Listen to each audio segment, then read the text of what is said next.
해의 어떤 마지막을 벌써 우리가 맞았지요. 이 2021년이 시작한 지가 바로 엊그제 같은데 벌써 12월 달 한 해의 마지막 달을 우리가 지금 맞았습니다. 그래서 지난 시간을 한번 되돌아보면은 벌써 1년이 다 된 이 지난 시간을 쭉 되돌아보면 때로는 기뻤던 일, 때로는 힘들었던 일, 이런 일들이 다 섞여 있는 것을 발견하게 됩니다. 또 신년을 시작할 때 품었던 결심, 올해는 2021년 이 한 해는 내가 이런 삶, 이렇게 변하리라, 이렇게 달라지리라, 또 신앙도 이렇게 성숙하리라, 나름대로 다 결심을 하고 기도했던 것들 돌아보니까 잘 실행된 것도 있고 하다가 중단한 것들도 있습니다.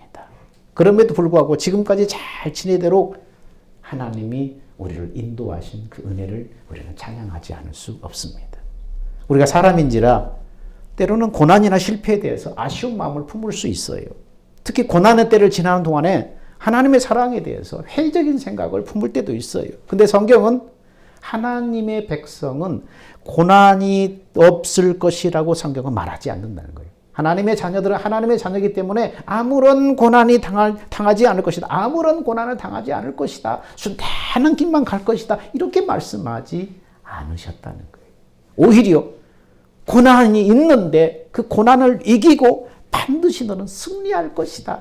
이 약속을 하고 계시다는 것입니다.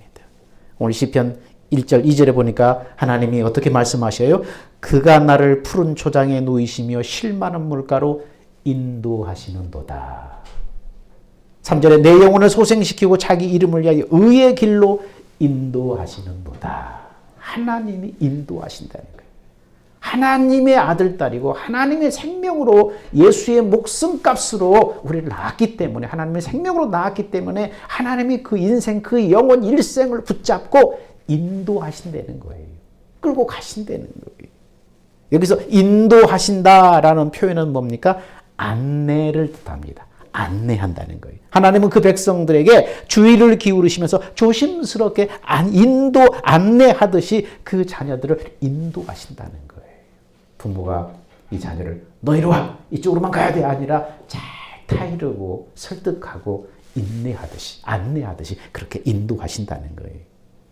이스라엘의 팔레스타인 땅에 목자들이 양무리를 칠 때에 그들이 하나의 원칙이 있습니다. 양무리를 한 곳에 오래 머물러 둬서는 안 된다는 거예요. 왜 한 곳에 오래 머물러 두냐? 한 곳에 오래 머물게 되면은 그 초장이 다 황폐해져 버리고 그로 인해서 양들이 제대로 이 꼴을 먹지 못해서 병이 생길 수가 있다는 거예요. 그러므로 목자는 무리를 이끌고 자주 옮겨 다녀야 돼요. 하나님은 우리를 보다 선한 영적인 양식을 얻고 우리의 건강한 신앙을 유지하도록 하나님께서 늘 우리를 신앙의 새로운 환경으로 자꾸 인도하신다는 거예요. 오늘은 또 이런 환경, 내일은 또 저런 환경, 또 그 다음에는 또 이런 환경, 새로운 환경 자꾸 옮겨 다니게 하신다는 것입니다. 그래서 시인은 이렇게 하나님의 성도들을 이끌어 가시는 그런 환경을 뭐라고 표현했어요? 의의 길이라고 표현하고 있습니다. 그래서 내 영혼을 소생시키고 자기 이름을 위하여 의의 길로 우리를 인도하신다. 이렇게 말씀하고 있습니다. 여기서 우리가 알아야 될 의의 길은 여러분 반드시 똑바르고 넓고 평탄한 길만은 아니라는 거예요. 이스라엘 땅은요 대부분 산악지대예요. 그래서 낮은 계곡으로 이동할 경우에는 갑자기 폭우가 쏟아져서 양무리가 순식간에 경류에 휩쓸려 떠내려갈 수도 있어요. 이스라엘의 날씨는 그래요. 불규칙해요. 그래서 목자들은 양무리들을 이끌어 갈 때 될 수 있으면 이런 길들을 절대적으로 피하는 거예요. 낮고 평탄하고 이런 길을 피하는 거예요. 또 맹수나 도둑이 나타나기 쉬운 그런 지역도 피해서 가야 되는 거예요. 그러다 보니까 양무리들을 이끌고 목자가 갈 때는 때로는 길을 우회해서 먼 길을 돌아가기도 해요. 때로는 험난한 길을 넘어가기도 해요. 그처럼 목자가 인도하는 길은 양무리들에게 뭐예요? 고생이 된다는 거예요. 그러나 비록 그 길이 고생이 되지만은 양들에게는 그 길이 안전한 길이에요. 생명을 보존하는 길. 근데 양들은 뭐예요? 모르는 거예요. 뒤따라가면서 불평하는 거예요. 힘드는데 왜 이리 돌아가나? 왜 넘어가나? 이와 같이 하나님이 우리를 인도하시는 의의 길은 평탄 나타나지만은 않다는 거예요. 하나님이 인도하시는 길은 때로는 성도에게 많은 시련을 주기도 해요. 왜 하나님이 우리를 이렇게 힘든 길로 인도하시는지 모르겠다고 하나님의 사랑에 대해서 의구심이 들 때도 있어요. 그러나 그 길이 우리를 위한 최선의 길인 것을 우리는 믿어야 돼. 하나님의 그 길로 최선의 길이기 때문에 우리를 인도하시는 거예요. 그 길이 아니면 우리가 영원한 생명에 이룰 수 없기 때문에 그 길로 인도하시는 거예요. 그래서 성경에는 뭐라고 말씀합니까? 좁은 문으로 들어가라. 멸망으로 인도하는 문은 크고 넓어서 그리로 들어가는 사람이 많고 생명으로 인도하는 문은 좁고 협착해서 찾는 사람이 적으니라. 이렇게 말씀하셔요. 이 말씀 역시 크고 넓은 길이 안전한 길이 아니라는 것을 우리에게 분명히 가르쳐 줍니다. 그러므로 하나님이 우리의 환경을 어떤 길로 인도하시듯이 그 길이 의의 길인 줄 알고 하나님의 인도하심의 기쁨으로 순종해야 한다는 것입니다. 우리 생활에 늘 평탄한 길만 기대할 것이 아니라 언제든지 시련도 만날 수 있음을 알고 오직 선한 목자 대신 주님의 음성을 듣고 그 뒤를 바짝 쫓아가야 되는 거예요. 주님은 바로 우리 안에 너희 마음 안에 있다고 그랬어요. 우리 안에 주님이 어떻게 말씀하시는가. 어려운 환경 가운데 내가 원치 않는 환경을 만날 때도 주님이 뭐라고 말씀하시는가. 주님의 음성을 곰곰이 기도하면서 듣고 그 뒤를 쫓아가야 됩니다. 우리가 어떤 고난을 당할지라도 우리가 실패하지 않는 이유가 무엇인가. 하나님이 그 양들을 인도하는데 우리 하나님께서는 각자의 수준에 맞게 인도하신다는 거예요. 그렇기 때문에 각자의 삶에 다른 사람과 비교할 수 없어요. 나는 이런데 왜 너는 이러냐 비교할 수 없어요. 하나님이 우리를 인도하는데 각자 맞춤형으로 인도해요. 이 사람의 신앙은 이러니까 이 수준에서, 이 사람의 신앙은 좀 나으니까 이 수준에서 각자 수준이 다르다는 거예요. 그래서 비교할 수 없어요. 다른 사람과 비교할 수 없는 것입니다. 요즘은 자동차 길 안내 시스템이 잘 돼 있어서 요즘 내비게이션 장치를 우리가 많이 사용하죠. 거기다 목적지만 입력하면 가장 적절하고 빠른 길을 안내해 줍니다. 근데 10여 년 전에는 어떻습니까? 이 시스템이 사용되기 초기에는 오류가 많았어요. 그래서 목적지를 찍고 쭉 가면 목적지를 가운데 두고 목적지를 안 데다 두고 그 근처에 뱅뱅뱅 돌거나 차가 갈 수 없는 길로 딱 인도해버리는 것이 그런 경우가 많았어요. 한 10여 년 전에 저도 어느 날 오후 늦게 포천 방향의 초행길에 어떤 목적지를 찍고 찾아가는데 한참을 낯선 길로 가다가 돌고 돌아서 인도하더니 목적지에 도착했습니다. 그래서 내려보니까 어떻습니까? 앞에는 깜깜한 이제 해가 져가지고 깜깜하고 근데 앞에 시커먼 큰 산이 있는 거예요. 주변에 보니까 막 하천이 있고 더 이상 갈 수가 없어요. 거기다 딱 내려다 놓고 도착했습니다. 이러는 거예요. 너무나 황당하고 주변이 민가도 하나도 없는데 무섭더라고요. 당황해서 거기서 막 차도 돌리기 어려운데 막 뒤로 와 탑으로 가다 겨우 해서 빠져나왔던 기억이 있습니다. 근데 지금은 어떻습니까? 아주 정확한 편이어서 대부분 운전자들은 이 내비게이션을 잘 활용을 해요. 특히 정체되는 구간을 미리 알고 더 빠른 길로 인도하는 이 실시간 교통정보 이 안내 시스템은 너무나 유용을 해요. 지금 현재 어디가 막히고 있다는 것까지 정확하게 알려주는 거예요. 근데 운전자는 뭡니까? 알 수 없지만은 이것은 앞길의 정보를 미리 알고 인도하기 때문에 너무나 편해요. 하나님께서 우리의 삶을 처음부터 끝까지 다 알고 계십니다. 하나님은 우리 인생을 처음부터 끝까지 다 한눈에 보고 계십니다. 그래서 우리 각자에게 가장 적절하게 인도하고 계시다는 사실을 믿고 우리가 어떤 환경을 만나든지 하나님이 나를 인도하는 길이구나. 나에게 이 길이 유용한 길이고 생명 얻는 길이고 영생에 들어가기 합당한 길이구나. 그 과정에서 나를 이렇게 인도하시는구나. 그것을 믿고 감사함으로 순종해야 한다는 것입니다. 하나님은 이렇게 자기 백성들을 인도하십니다. 각자의 수준에 맞게 인도하십니다. 하나님의 인도하심은 우리는 믿고 신뢰해야 됩니다. 두 번째, 하나님은 자기 백성들을 세심하게 돌보시는 분이라는 거예요. 1절에 보니까 여호와는 나의 목자라고 이렇게 노래하고 있습니다. 이것은 뭡니까? 여호와는 나의 목자니까 나는 누구라는 거예요? 그 목자의 양이라는 거예요. 성경은 이처럼 하나님을 목자로 인생이나 성도들을 양으로 이렇게 묘사하는 예가 많이 있습니다. 그런데 성경이 이처럼 하나님과 인생의 관계를 목자와 양의 관계로 묘사하는 데는 나름대로 이유가 다 있다는 거예요. 그것은 양과 같은 우리 인생에게 목자와 같은 하나님이 반드시 필요하다. 그 목자와 같은 존재가 바로 하나님이다. 그것을 우리에게 시사하기 위한 거예요. 근데 사실 인생에게는, 우리 사람에게는 양과 같은 특성이 있다는 것입니다. 그래서 시편 53편 6절에 보니까 우리는 다 양 같아서 그릇 행하여 각기 제 길로 갔거늘. 이렇게 말하고 있습니다. 우리는 양 같다는 거예요. 양의 특성을 우리가 다 가지고 있어요. 그러므로 인생의 특성을 알려면 어떻습니까? 양의 특성을 알 필요가 있어요. 왜요? 양으로 비유하고 있기 때문에. 그러면 양의 특징이 뭔가? 첫째, 양은 시력이 너무 나빠요. 그래서 시력이 너무 나빠가지고 눈앞에 뭔가 어른거리고 눈앞에 움직이면 그것이 목자인 줄 알고 그걸 졸졸졸 따라가 버려요. 그래서 양치는 개들이 앞에서 막 뛰어다니면 그게 목자인 줄 알고 그 뒤를 쫓아가는 거예요. 그래서 양치 개들이 이 양들을 모는 거예요. 두 번째는 잘 속아요.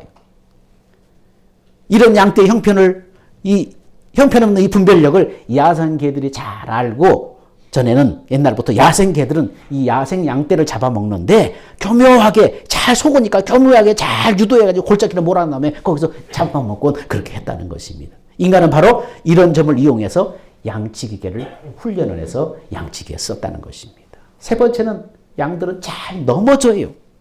양의 다리는 단단하지 않아요. 강하지 않아요. 빠르지도 못해요. 그래서 넘어질 때가 많아요. 뛰는 속도도 너무 느려서 맹수가 쫓아오면 잡아먹기가 다반사예요. 네 번째 양은 뭡니까? 넘어지면 혼자 못 일어나요. 일단 넘어지면 벌러덩 뒤로 놓여버려요. 그리고 혼자 못 일어나요.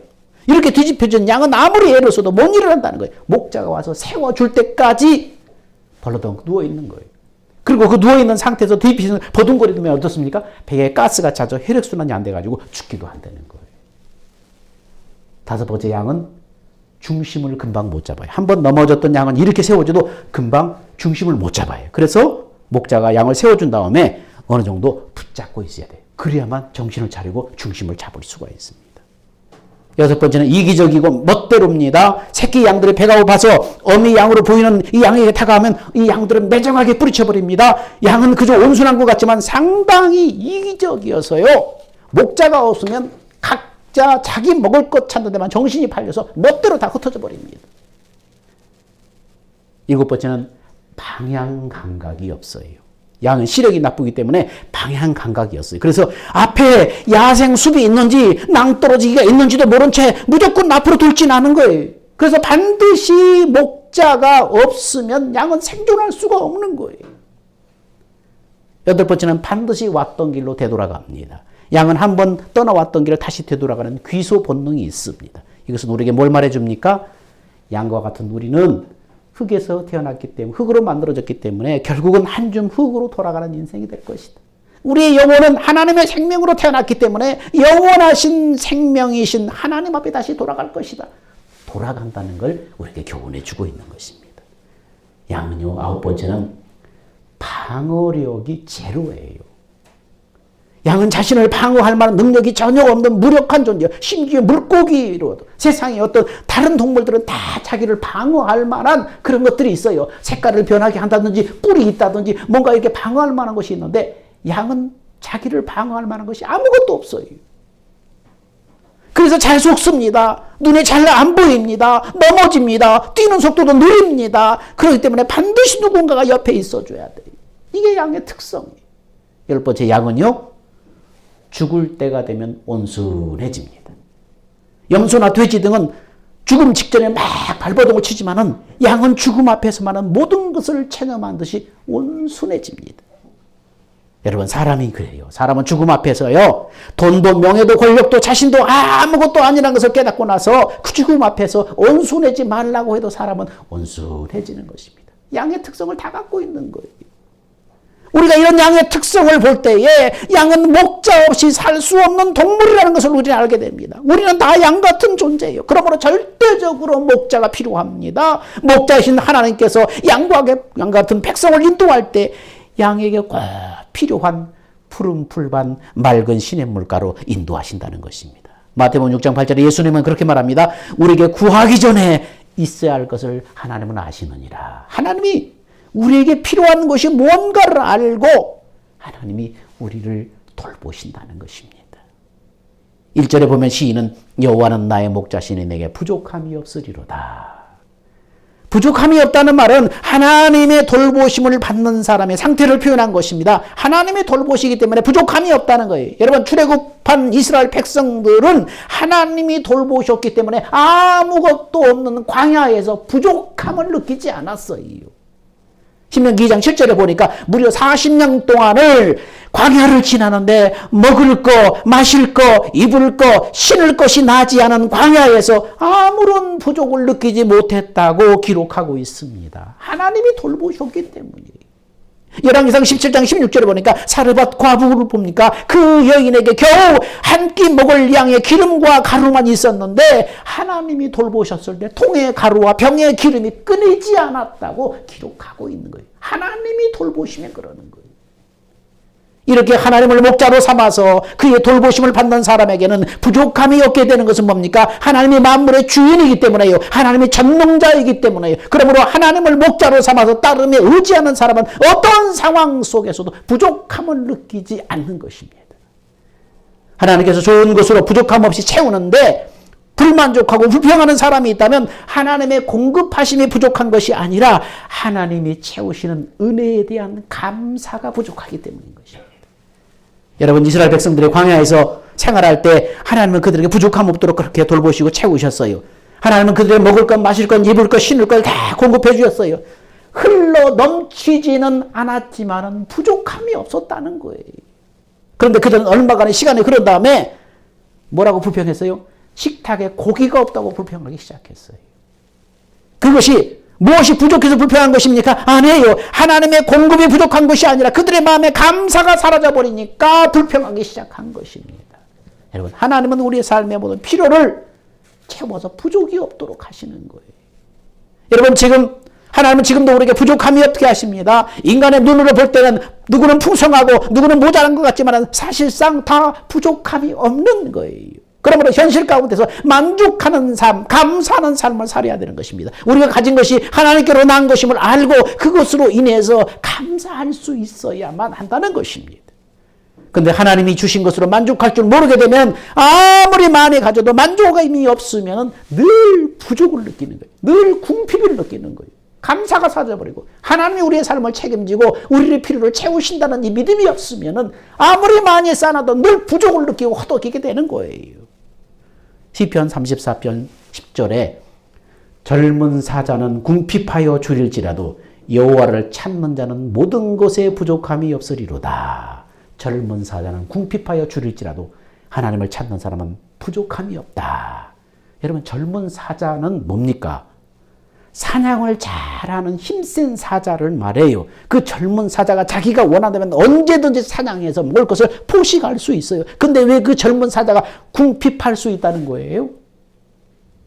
젊은 사자는 만족을 모르기 때문이에요. 오늘날 물질 문명에 찌든 사람들을 보면은 이렇게 젊은 사자같이 만족할 줄 모르고 많이 쌓아놔도 궁핍함을 느낍니다. 그래서 계속해서 부족함을 느낍니다. 그래서 계속해서 앞만 바라보고 달려가는 거예요. 그러나 하나님을 아는 사람, 그분이 좋은 것으로 우리의 삶을 채우실 것을 믿는 사람은 그 상태에서 부족함을 느끼지 못하는 거예요. 그 상태에서 감사하며 만족할 수 있는 거예요. 누가 행복한 사람입니까? 많은 재물을 쌓아놓고 미래를 위해서 전부 사놓고 그리고 늘 부족하고 불안한 것이 낫습니까? 하나님이 우리의 삶을 채우실 것을 믿고 그 속에서 감사하며 작은 것 하나에도 만족할 줄 아는 사람이 행복합니까? 누가 행복합니까? 아무리 많이 쌓아도 하나님이 오늘 밤 그 영혼을 데려가시면 아무 소용이 없는 거예요. 아무 소용이 없는 거예요. 오늘 와라. 그러면 자다가도 순식간에 가버리는 거예요. 하나님을 아는 사람, 그분이 좋은 것으로 우리의 삶을 채우실 것을 믿는 사람은 삶 속에 최선을 다하고 그 상황 속에 주신 것에 감사하며 만족하는 거예요.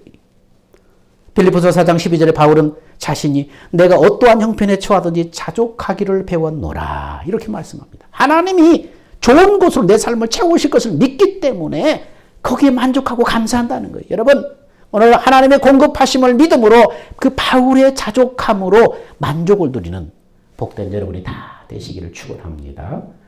만족이 없으면, 주신 것에 감사가 없으면 여러분 부족함을 느끼게 돼요. 궁핍을 느끼게 돼요. 세 번째, 첫 번째 하나님은 자기 백성을 인도하십니다. 두 번째, 하나님은 자기 백성의 필요를 세심하게 채우십니다. 그래서 부족함이 없게 하십니다. 세 번째, 하나님은 그 백성을 평생 동안 인도하시는 거예요. 2절에서 5절 말씀해 보니까 하나님의 인도하심을 표현하는 단어들을 보니까 푸른 풀밭 쉴만한 물가로 인도하시는다. 네 영혼을 소생시키고 의의 길로 인도하시는다. 네가 사망의 골짜기를 다를지라도 해를 받지 않고 너를 지켜주시고 안위해 주신다. 네 원수의 목전에서 네 명예를 높여주신다. 하나님의 인도하심을 이렇게 표현하고 있습니다. 푸른 풀밭 쉴만한 물가는 삶에 필요한 것을 공급해서 편안하게 하신다는 것을 말합니다. 영혼의 소생은 구원과 영적 회복을 말합니다. 그 외에도 하나님이 지켜주시는 안전함과 원수 앞에서의 명예를 지켜주시는 것들을 말합니다. 이것은 우리의 삶에 다 필요한 요소들이에요. 우리는 이러한 것을 주실 때 순종하는 것이 중요하다는 것입니다. 하나님의 그 인도하심에 순종하는 것은 이런 은혜를 누리는 유일한 길인 것입니다. 목자이신 하나님은 그러면 우리를 언제까지 인도하시는가? 23장 6절에 보니까 내 평생의 선하심과 인도하심이 선하심과 인자하심이 반드시 나를 따르리니 내가 여호와의 집에 영원히 살리로다. 여기서 평생은 뭡니까? 살아있는 모든 시간에 선하심과 하나님의 인자하심이 나를 따르리니. 여기서 나를 따른다는 표현은 뭡니까? 원수나 어떤 적을 뒤쫓을 때 막 맹렬하게 뒤쫓을 때 쓰는 단어예요. 근데 이 단어를 지금 어디다 쓰고 있어요? 우리에게 하나님의 선하심과 인자하심이 베풀기 위해서 하나님이 내 뒤를 따라오는 것을, 이 선하심과 인자하심이 하나님의 것이 우리 뒤를 따라오는 것, 거기다 이 표현을 쓰고 있는 거예요.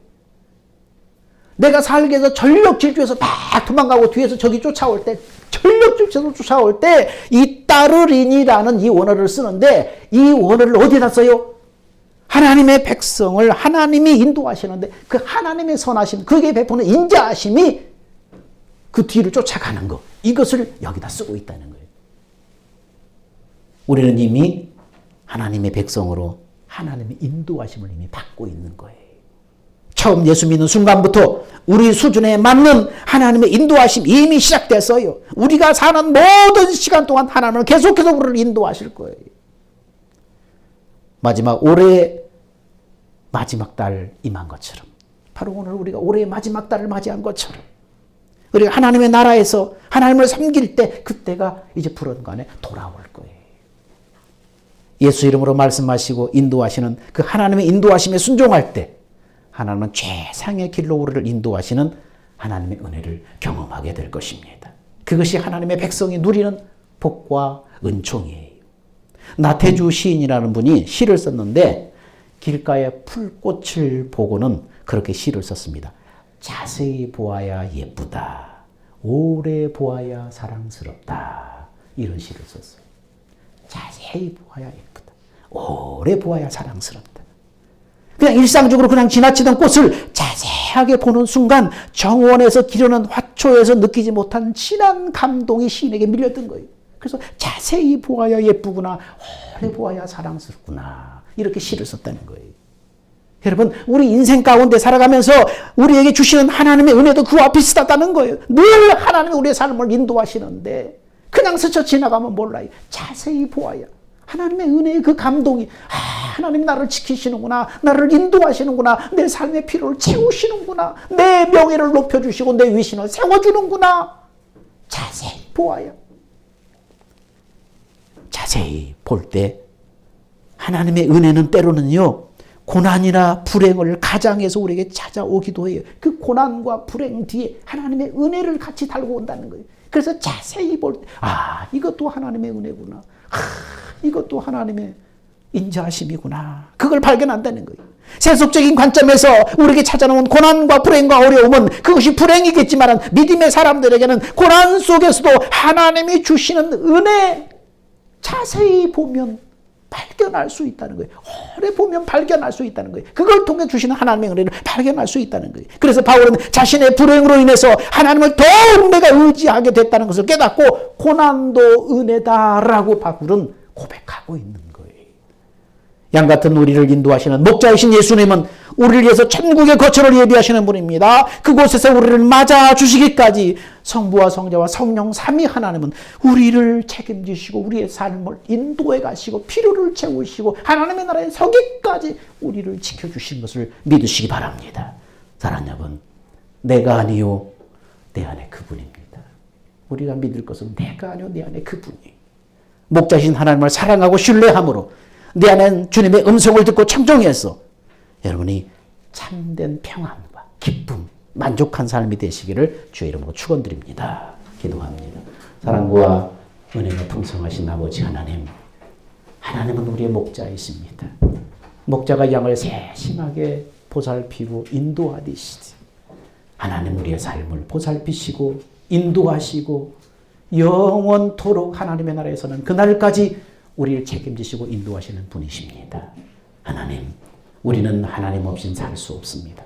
쓰러지고 넘어지고 속고 쉽게 넘어지고 눈이 나빠서 앞길을 보지 못하는 우리 같은 존재가 바로 양입니다. 하나님이 없으면 살 수 없사오니 우리의 목자 되신 주님, 내 안에서 내가 세상 끝날까지 너와 함께하마 약속하신 주님, 내가 아니오 내 안에 주님을 순간순간 바라보게 하여 주옵소서. 어떤 환경과 어떤 형편에 처하든지 목자 되신 하나님이 양 되신 나를 이끌고 인도하고 계시다는 사실을 믿고 신뢰함으로 하나님을 믿고 신뢰하며 순종하게 하여 주옵소서. 그 속에서 불평하지 않고 감사할 수 있는 사람이 되게 하여 주옵소서.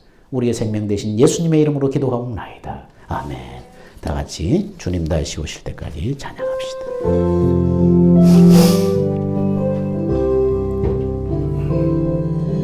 주님 다시 오실 때까지 나는 이 길을 가리라. 좁은 문, 좁은 길, 나의 십자가 지고 나의 가는 이 길 끝에서 나는 주님을 보리라. 영광의 내 주님 나를 맞아주시니 주님 다시 오실 때까지 나는 일어나 달려가리라. 주의 영광 온 땅 덮을 때 나는 일어나 노래하리. 내 사모하는 초대에 온 세상 구주시로 내 사모하는 초대에 영광의 왕이시라. 이제는 우리 주 예수 그리스도의 은혜와 독생성자를 우리를 위해 세상에 보내주신 하나님의 만극하신 그 사랑과 성령님의 내주 교제 교통 말씀 인도하심이 하나님을 목자로 삼아서 하나님만 믿고 따르며 감사하며 순종하기를 원하는 사랑하는 성도들의 그 믿음과 순종 위에 이제부터 영원 무궁토록 함께 있을지어다. 아멘.